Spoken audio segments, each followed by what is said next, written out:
There's a war and then there's a PR war. The narrative shifter is not dealing with some jihadist moron and beating him. What changes things really is winning the war.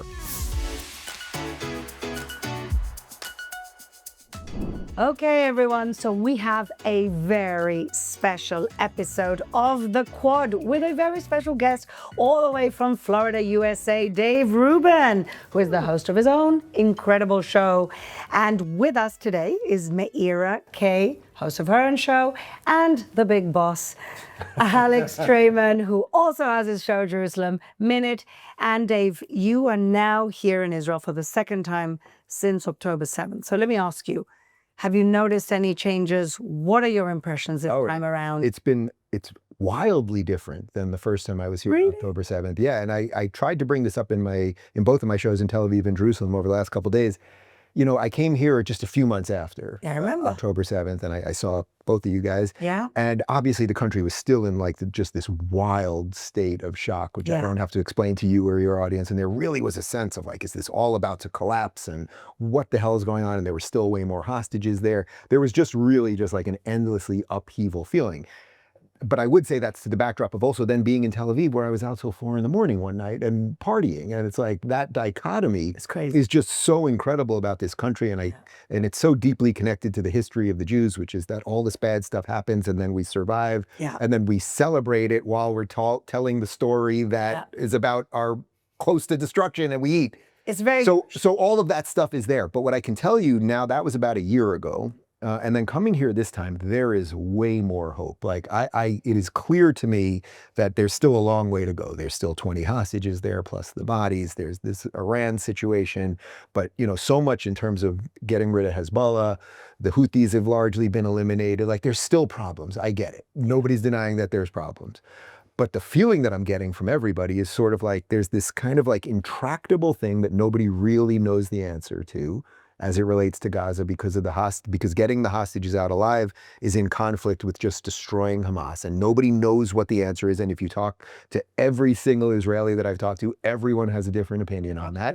Often they have multiple opinions on that. So, it's just... Same. So it's funny. It's how many people in this country? About 12 million people, something like that? 10 million people, and you have 25 million opinions. Yes, so that's a lot. That's the main reason why we lose the narrative war, because we don't even know what the narrative is. Well, we don't agree. Well, that's interesting, because in a free society, you have people that can express every opinion, and you're allowed to disagree with the government. And there are so many layers of complex things that would have, I think, ripped most societies in half here. So what I'm seeing very strongly now is a renewed strength, a real desire to end this without, kind of an obvious answer to that. But it's been unbelievably inspiring to be here, really. And I would also say just one other thing real quick, which is that being here in Jerusalem, I'm definitely feeling something much more strongly spiritual, and that this is just the story of our people. It just is. And we don't know why exactly, perhaps, but it just is. And we got out of Egypt, and there were, the state of Israel created post-Holocaust. Not everybody survived the Inquisition, but some people did and came to America and became huge. There's just so many pieces of this. And if we just maybe can step back a little bit, which I know is particularly hard to do if you live here in the middle of it, I think we will see something really great on the horizon. I liked what you said last night in your show about how all the hardships is really one of the main ingredients of Israeli success. Yeah.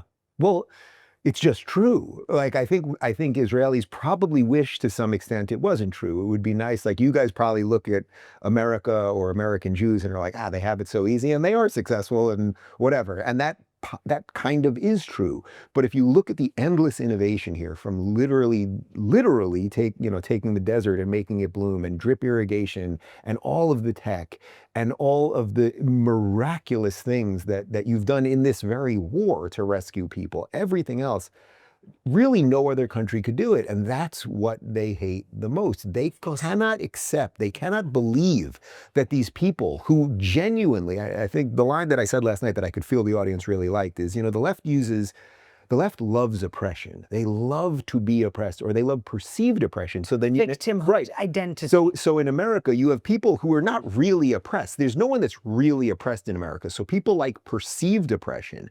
Then you take the Jews who have been oppressed, and no Jew wants to be oppressed, right? Like that's the funny thing. If you actually have people trying to kill you all the time, and you actually have your brethren that are hostages in a godforsaken evil dungeon somewhere, you don't want to be oppressed.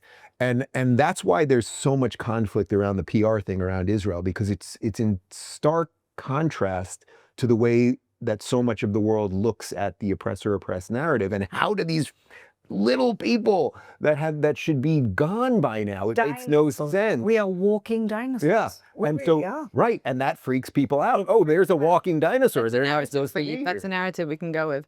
Yeah. That might win the Walking dinosaur, but every Right, time so maybe don't shoot the dinosaur. Maybe go, how did that dinosaur how did survive? that dinosaur survive? And it's very telling that even the anti-Semites, like when you catch a moment of Kanye a few years ago, whatever the hell his name is now, and he was literally like, I'm jealous of the Jews. Yeah. How do they be oppressed, be successful, keep families, keep family values? He went into a whole rant.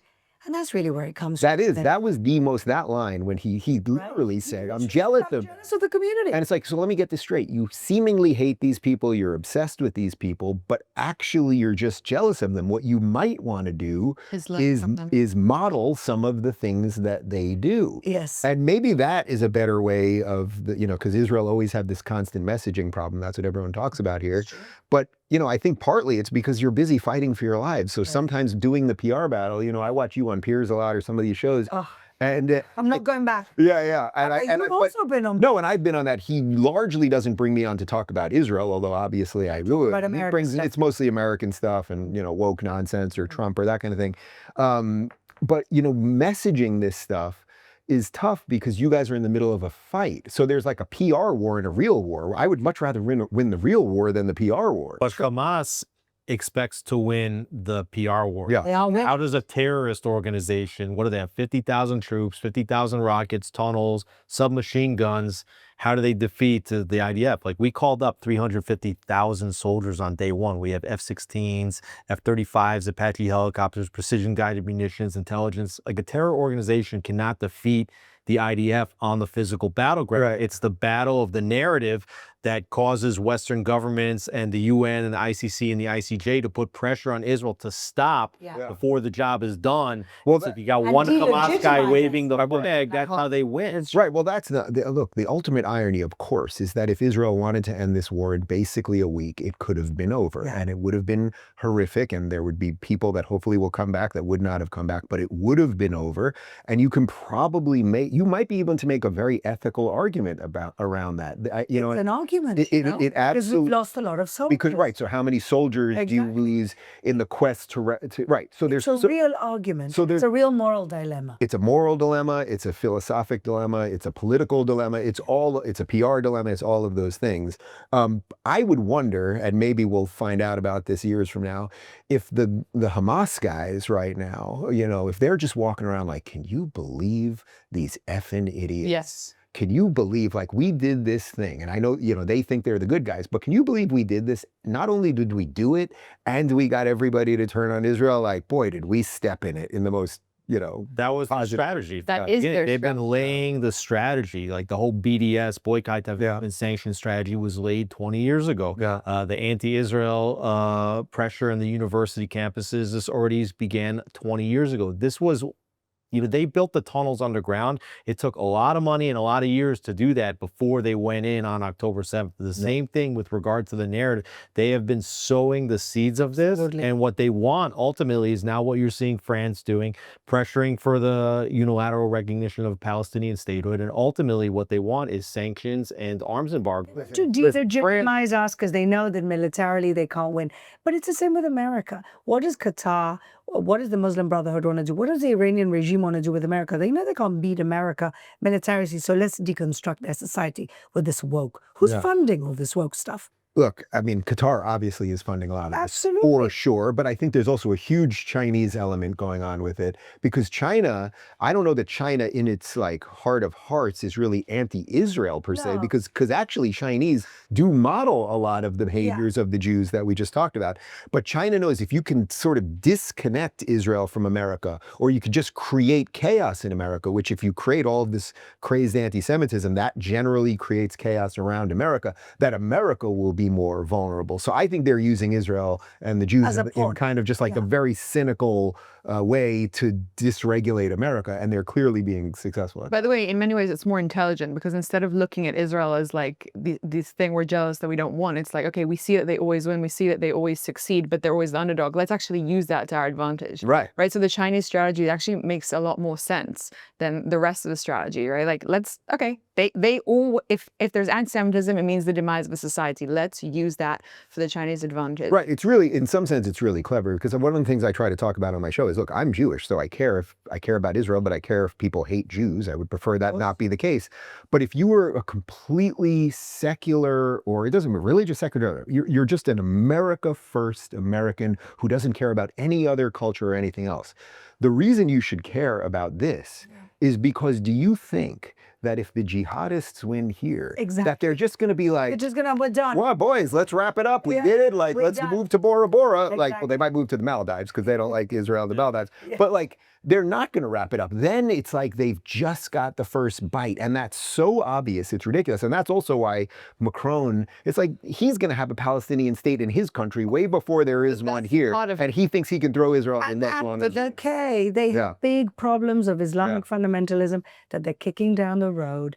And it's like Churchill said, and Churchill was dealing with the same thing with Hitler. The world didn't see what was going to happen with Hitler.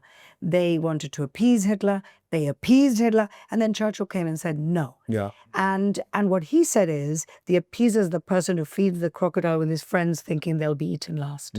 That's Macron, that's Keir Starmer, and that's the Canadian. Well, that's the most psychological response, right? It's much easier to say, oh, Israel is the problem than, oh, they're coming for us next. It's a clear psychological barrier. Like, instead of realizing Europe right now can't actually fathom the fact that what they have done is literally going to lead to the end of Europe. Like, actually, physically. So they'd rather say Israel's the problem. And you just walk around Tel Aviv and then you see all these buildings that have tons of French people, and you see all the French restaurants popping up and everything else. So they brought in a bunch of people that want to destroy France as it has been known, and the culture of the French people. And then they're exporting the Jews who largely were responsible for that and who brought so much science and music and culture and all these things. And they're all coming here. So again, I do think it's hard to see in the fog of war, but this place, it seems to me, is getting stronger. And they're all getting weaker, and it's their own fault. I mean, that's the twisted part. It's their own fault. It's their own weakness. And you know, it's interesting. What do they have to? The point is this: we know what we stand for here. We know what our values is here. Maybe the average Brit, there's no values that they've been brought up with because the educational system, like they're trying to do in America, has been corrupt. Yeah, I think it's partly that. I think it's also that just people have just been shunned into silence. Yeah. I mean, you know, you literally have cops showing up at your door if you tweet the wrong thing. Somebody was just put in jail for burning the Quran. I mean, there's all sorts of things that then the average Brit, who I think is a good, decent human being, who just wants to defend his culture and his history, which is so unbelievably rich and wonderful, they're just cowed into silence. And look, you got to give the Marxists and the jihadists credit for one thing, which is what they've accomplished. As evil it is, they've been able to accomplish it. In my first book, I wrote about how it's basically like the Alien in the original Alien movie. If you remember at the end of the movie, the doctor who turns out to be an android, he's basically explaining to Sigourney Weaver, Ripley, he's like, I really admire this thing. And she's like, what are you talking about? And his explanation is, listen, whatever it's doing, I don't know why it wants to do this, but it's doing it. It killed everybody on this ship. It's replicating. It's doing all of these evil things. It has no remorse. It has no guilt over this. It has no conscience. I think he actually says that. And it's doing it. So we have to give the devil his due here. We don't have to be happy with what these people are doing, but you really have to understand it's a formidable thing that we're fighting. Yeah. I don't know the metaphor, but it sounds good. It's pretty good. And you should watch all those movies. Yeah. No, it's a strategy, and I think we're responsible for not taking it serious. And our mutual friend Eric Weinstein, says two things which I think are very interesting. Picking up from what you said, first is we are fighting a hybrid war. This is not just a military war, and it does matter. The narrative war is what we're fighting every day. Yeah, it does matter because we're living in a different world where the narrative, false or whatever it is, that's the reality in the end. And it's a problem, and we're not ready for the hybrid war. And I look in the mirror and I say, Israel hasn't done enough as a government, as a country, to take this seriously enough. And I will shout from the rooftops to whatever government's in power, about the fact that they have never taken this seriously.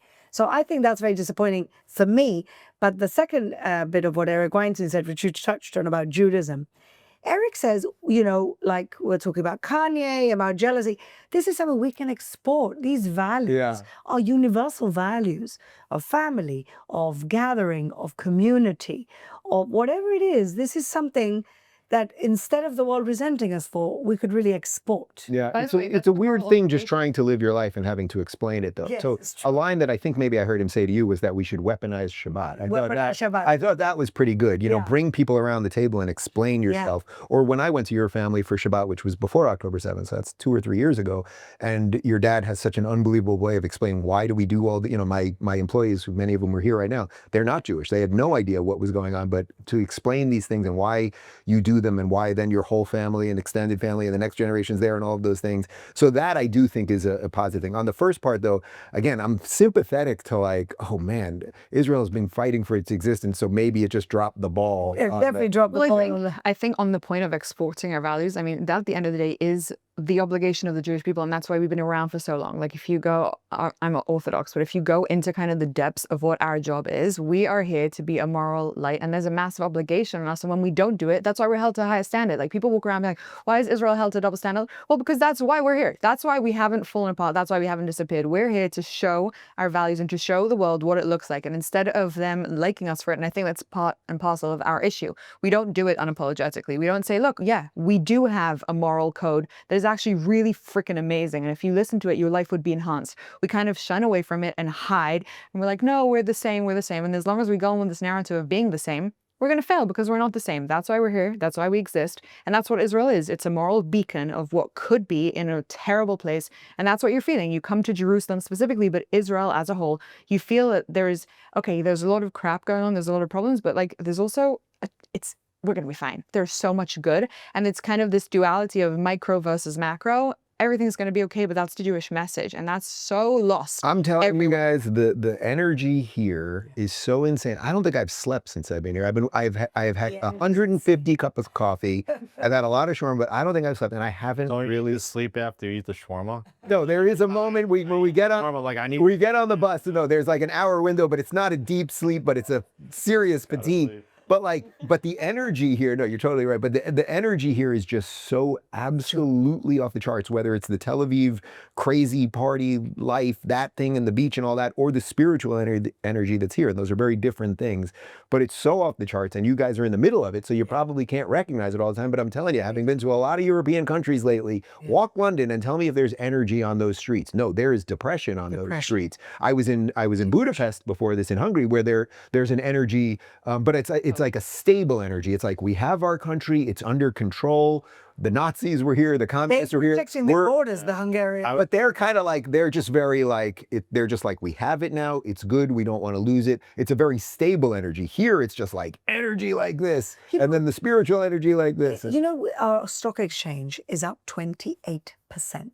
Yeah, no, the media don't tell you that the economy is up 28%. Our growth this year is predicted to get to 3.8%. Yeah. Now, normally, Israel on a regular year that isn't at war, we're on 6-7% growth. There's very few countries in the world that have that growth. And we had 1% growth last year in the middle of the beginning of the war. And that's not even talking about what's going to happen afterwards. It's crazy. Yeah, no, it's crazy. It's if a Saudi deal goes through and the pipelines, I mean, our economy is just going to explode. So there's such a hyper focus on like, oh, everything's falling apart in small niche areas. And this is the mistake Israelis make. I mean, Alex can talk about this to no end, right? This idea of like, why can't we get a narrative correct? Because we focus on such niche issues. I think this, I think that. Whereas I'm like, we have such universal messaging that we should just be pushing out and dealing with our own stuff internally. But then you have Haaretz comes along, throws it out, and everyone takes that as if that's the I always say our strength is our weakness. Yeah. Our strength is the fact that we see the world as it should be and not as it is, or the world as it could be. But our weakness, the other side of that coin, is that we're never bloody happy. Right. Well, versus the left, which sees the world only in the way they want to make it, which is a very different thing, right? But in a if they just think they have enough, they think if they have enough control over the world will be better. Versus the version you're talking about is if we can show people the better way, then hopefully they'll sort of join the party. That's a much healthier way of looking. How are things in America? How's Trump doing? Look, I think he's been absolutely unbelievable. Look, on the border stuff, for sure. On the deportations, for sure. On the trade stuff and the tariff stuff, what I've said from the beginning was it was a negotiation, and we just have to see where they land. There are a lot of countries, including Israel and Mexico, that are already going to have more equitable deals. But there's 60 countries we're still waiting on deals. My guess is they're all going to be better. China's obviously the big fish. We'll see what some movement is there, but largely I would agree with him on that. We covered on my show, which we shot here this morning. Look, there's some stuff about this big, beautiful bill that Elon is definitely not happy with, and Mike Johnson and the Republicans are. The Doge bill? They're calling it the big, beautiful bill. Right. But it's basically the Doge cuts and tax cuts combined with spending on the wall and some other things. So anyway, there's some inner fighting within the Republicans right now. But basically, look, even if Trump going to Saudi Arabia and the Qatar plane, and there was some weirdness there. He's trying to do a lot of things. He's trying to do things with Russia and Ukraine. It doesn't mean it's all going to work, but we're at the backdrop of 4 years of a president who was not the president. He wasn't. And now, so now we have someone. The most corrupt situation. It's the biggest scandal in America. It's the biggest scandal possibly in political history in 100 years. I don't know what scandal you could look for. I mean, there was COVID was bigger. Maybe, but that was largely under Biden too. So it's just bigger than an incapacitated president being held up by a proxy presidency. Right, having no idea who the president of the United States is, the leader of the free world, probably the biggest scandal of all time. They should all be in jail. Everybody knew. Everybody saw it. They all knew. We all saw it, but they covered it. You know, there's the Alexander Solzhenitsyn quote, we know they're lying, they know they're lying, they know we know they're lying, and yet they continue to lie. And that's exactly what these people have done. So, but largely, I would say that's what happens. If you spend a lot of time in the gulag, you can come up with great things. But largely, I would say it's basically as good as it can be. Look, it's also been the destruction of the Democrat Party, which needed to happen because they've gone completely bananas. And my hope is that Trump, over time, we'll see that the healthiest way for America to move forward is by widening MAGA as much as possible. You don't want to just sort of go to the hard right now. What you want to do is make it the home for ex-Democrat Bobby Kennedy and ex-Democrat Tulsi Gabbard and ex-Democrat Dave Rubin and Joe Rogan and all of the moderates and libertarians and even the more liberal-ish on social issues people. You want to keep MAGA being about America, which is about freedom and liberty. And if you do that, we'll have a continued great run. You know, we've discussed previously this idea of like, what can America learn from Israel? What can Israel learn from America? I wish that Israel could learn this from America. This idea of like center. There's a lot of people that kind of lean here, kind of lean there, who aren't like extreme to here, extreme to there.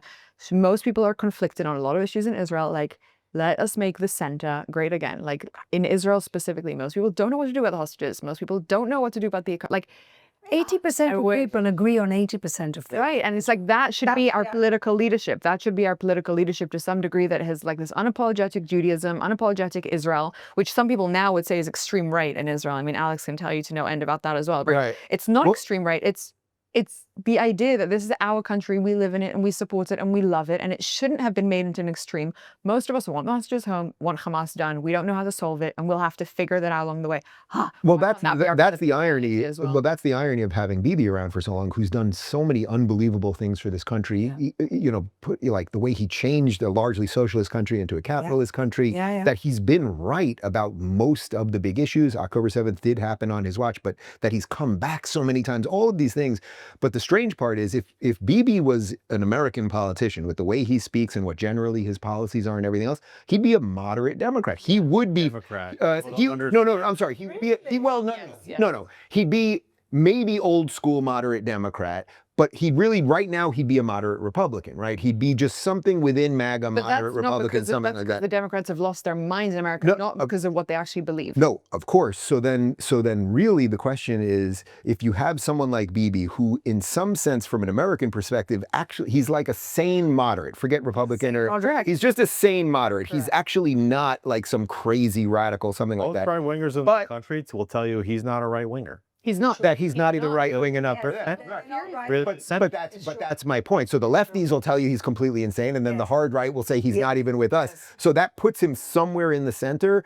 But I guess when you've been in politics as long as him, you are just such a polarizing figure one way or another. But until someone else magically appears, what happened with Bibi is that the left wing, and this happens in America and also in Israel, they spit each other out a lot, right? Like they get sick of each other and they spit them out. And they thought that they had spit out Netanyahu, but then Netanyahu figured out that he could pivot and he could sit with the religious and he could sit with the settlers. So even though he's probably the most left wing of his entire coalition, right? But he sits with the right, and that makes the left hate him even more because they thought that they had gotten rid of this guy, and instead he turned to their political enemies and entrenched himself by bringing the whole right wing into government. Well, he has the most right wing government he's ever had. He would never have chosen that 10, 15 Correct. years And ago. he could govern. He would have a wide government, absolutely. If he could govern with the center, he would. But the problem is that they won't stand behind him. By the way, that's the strategy of the left right now. They're trying to disguise themselves as moderate center, and which is why like Lapid, this is already niche Israeli politics, but like Lapid is like trying to distance himself from Yair Golan, who came out saying that extreme left sentence last week about like Israel killing babies as a hobby. The idea is they're trying to pretend that they are center when actually all they are is anti-Bibi. I mean, that's their entire... No right and left. It's just Bibi, no Bibi. I don't And know. this is the problem. Bibi, no Bibi. I don't know. Bibi, no Bibi. This is a problem with no term limits, though, Alex. I don't know. Come on. If we had some term limits in this country, which I think is a healthy thing, and even the ethics of the fathers will tell you that, none of this. I like the idea of term limits, but I also like the idea of terms. Okay. Yes, And, you're right. that's a good never been given a term. Like he has to spend his full time trying to balance fight off like all of the opposition, and coalitions can crash anytime. We go to an election here every 2.5 years. So if you would have given Netanyahu 4 years to govern, where he's left alone and he can put forth a policy strategy, and then he can get reelected and have another 4 years to put forth a policy strategy like the president of the United States does, great. After 8 years, go home. But so if you want to install term limits, first thing, go for terms. But also, can we just say, everyone wants like, Bibi, it's your time's up, so to speak. I don't believe that. Like, thank God Bibi was running the country during October 7th. I mean, who else in our current government, I've gone through the lists, who else could navigate the Iran, the America, the Biden versus Trump, potentially Kamala, everything that we've gone through internally, externally, the army, the war, the hostages, the Haredim. There's so much going on. There's only one person, I think, in the world who has the political acumen to do it. Now, you might not like Bibi, you might not like the things he does. I say this all the time on my show.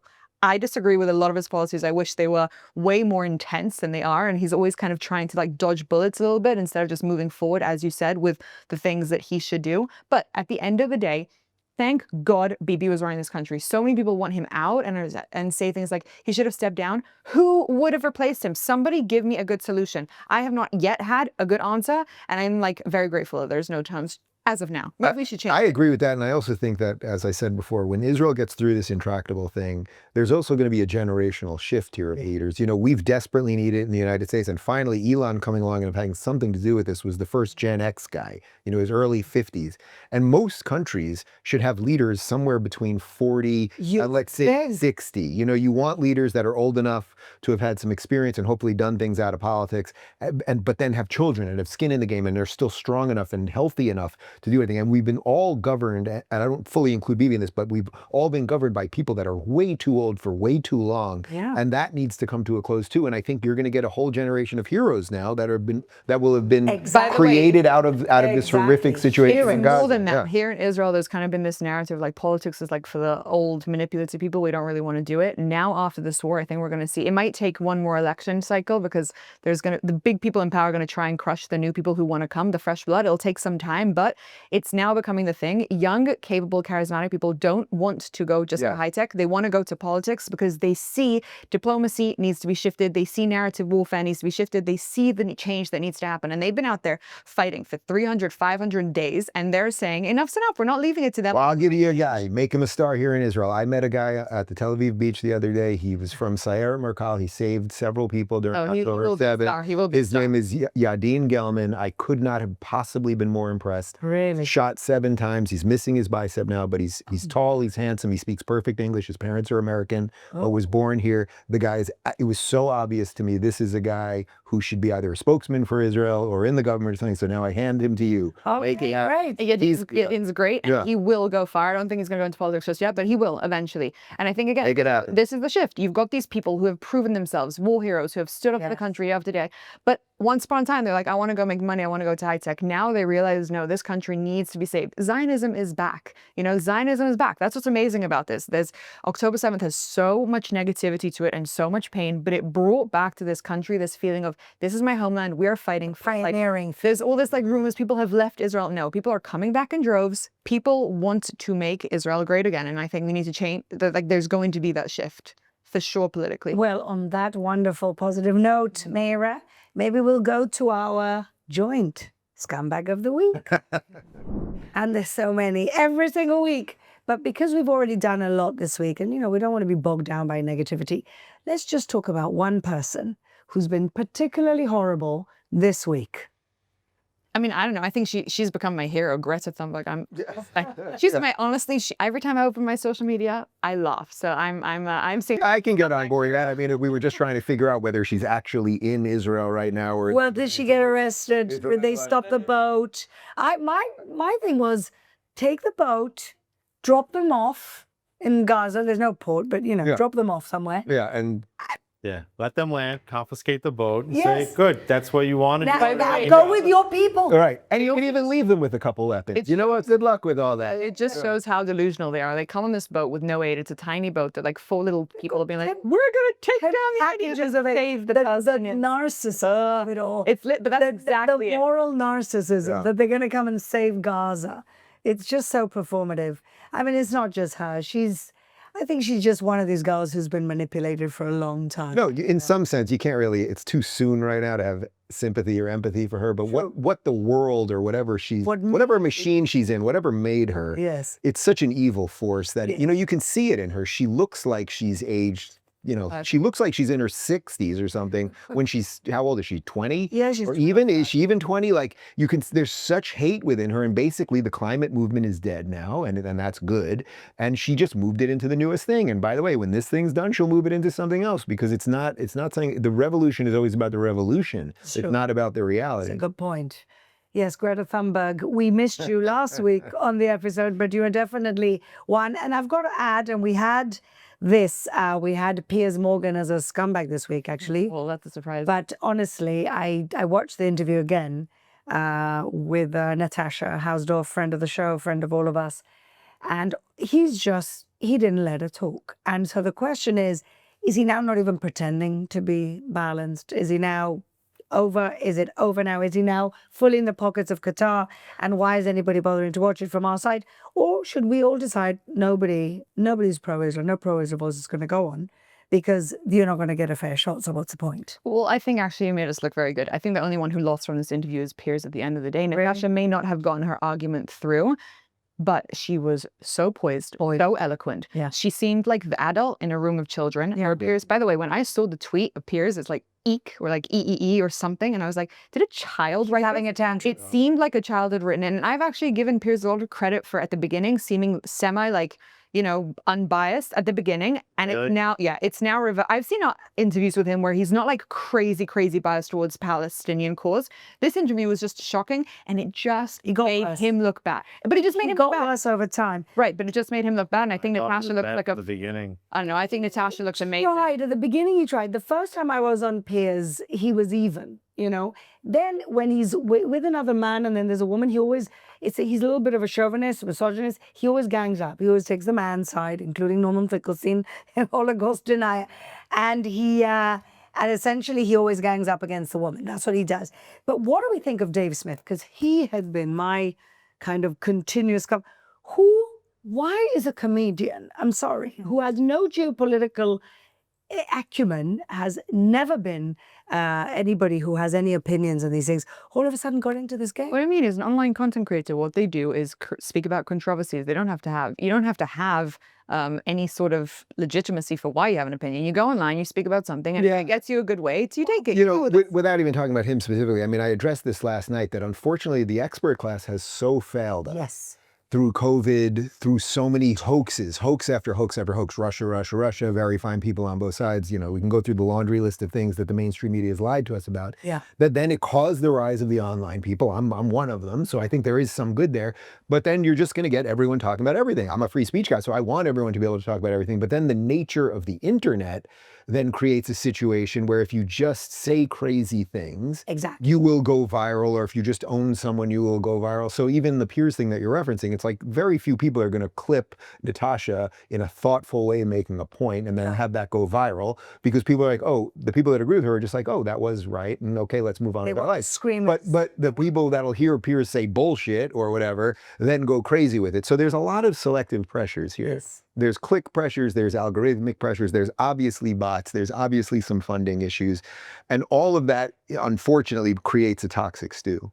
I don't understand, you know, this guy, I think Douglas, I don't understand why anybody thought that he won the debate over Douglas. I mean, because it's a world of entertainment, not intellectual consistency and honesty. And the problem that we have at the moment, and this is specifically a problem that Israel has, is the people who have intellectual high ground, moral high ground, feel that because they have that, they don't have to dumb themselves down and reach the level of people that you're listening. If I'm online scrolling on TikTok, I don't want to listen to a lecture on, is Israel legitimate? I want to see something that's going to entertain me. That is going to win. We have making the mistake of believing that if we're just correct, then everything's going to be fine. It's not about that. It's about entertainment. And if you're talking entertainment, win in the entertainment industry, go into the movie industry, go into the online media, create these personalities and change the narrative around. But we have to have a long-term strategy to deal with this. This is stuff that they have been indoctrinated with for years and years and years. And we think in the middle of a war that we can kind of like kick back a little bit. Like Natasha Hausdorff is not going to change if Qatar is funding somebody like Piers billions of dollars and it's kind of behind the scenes, something that's been going on for years and years and years. It's not going to work.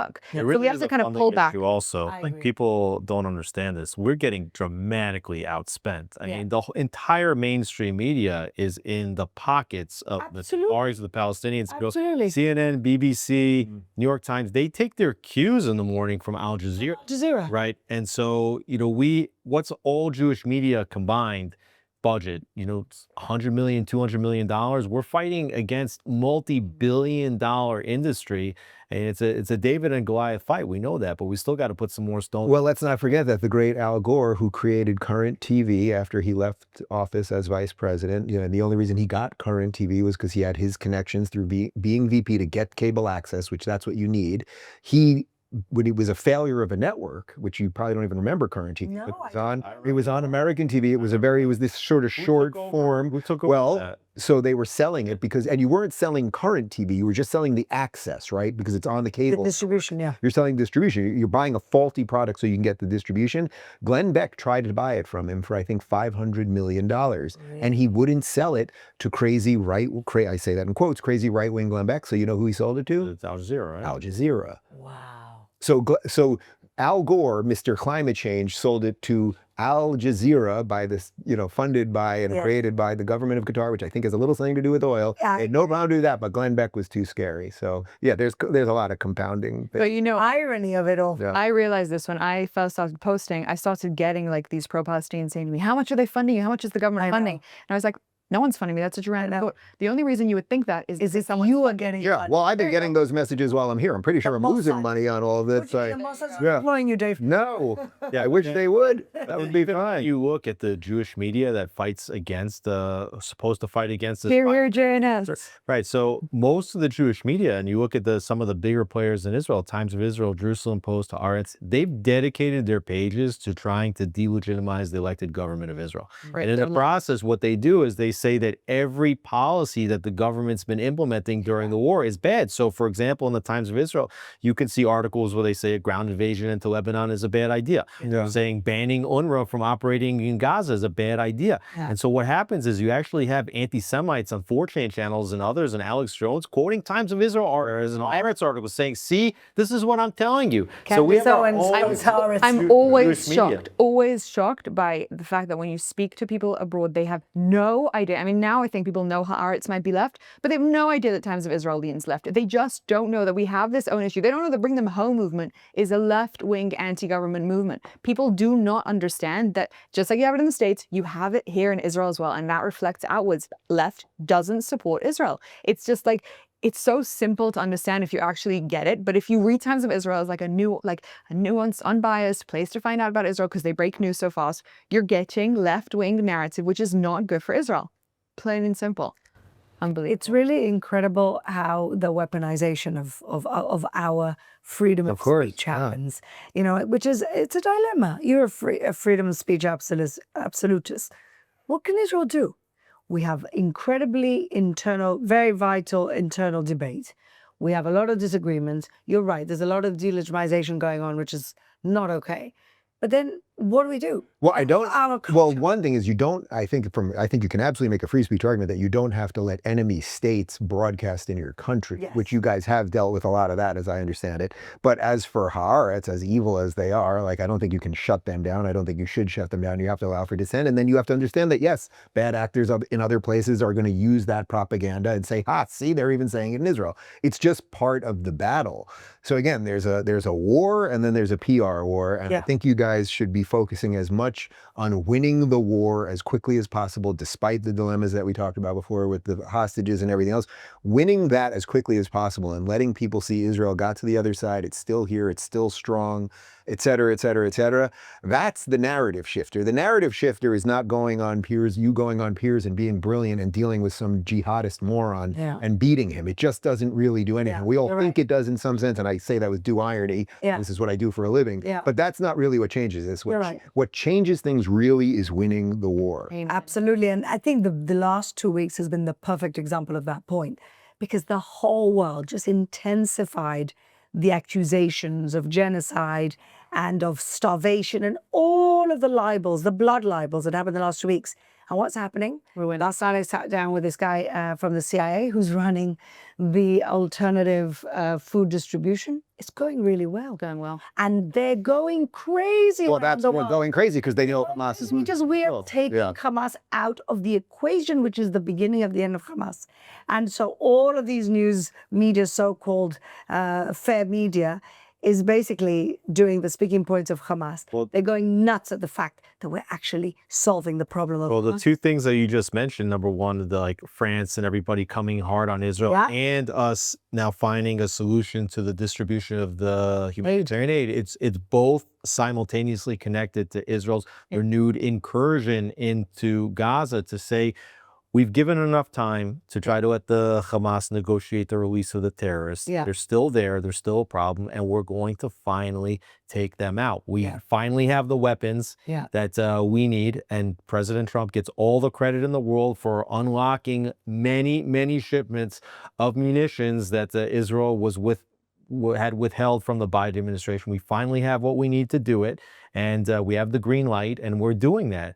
And the humanitarian aid is something that we're doing, that we want to happen because it protects us as we go in from the ICC, from the UN. And that's also why France and Canada and all of a sudden they're coming down hard on us because they know that we're about to win the war. Exactly. I think it's a big problem that people don't understand is how much of the stuff you see, the end result, you don't get the nuanced things that are happening here, which is why it's so important to focus on fixing here so that it can kind of repel outwards, right? Why wasn't the aid distributed correctly up until this point? Well, because we have this person in power and this person and this government and this, right? We have all these internal things. So people look at the end result and say okay, well, they kind of fight that, but we have to work. So the Israelis have such an obligation to fix the stuff here so that we can actually move forward with policies that work, fix the country, and then that hopefully will push outwards. Amen. So Dave, final words. Yes. Your final day of your wonderful trip. Last day. What makes you stay up at night in terms of concerns? And what gives you hope? It's interesting. If it wasn't for this thing that we're talking about here, because it's not just Israel, this global fight that the West is facing. Absolutely. Because it's everywhere. The globalized, the Intifada, it's not just chaos on all of our streets, it's brainwashing of our young people, it's destruction of our cities, it's an attack on Western values and liberalism and the individual and all those things. If it wasn't for that, I think everything's fine. But that's a big thing, right? Like that's really pretty big. But if I live in Florida in a place that is safe and clean and governed properly, and where we have guns and we can take care of ourselves. A lot of people were looking at that psycho jihadist in Boulder the other day and said, why didn't someone just shoot him? Shoot him because they don't have guns. They have a different set of laws when it comes to guns, and Colorado is a very odd state because it should be red because of the nature and the way people want to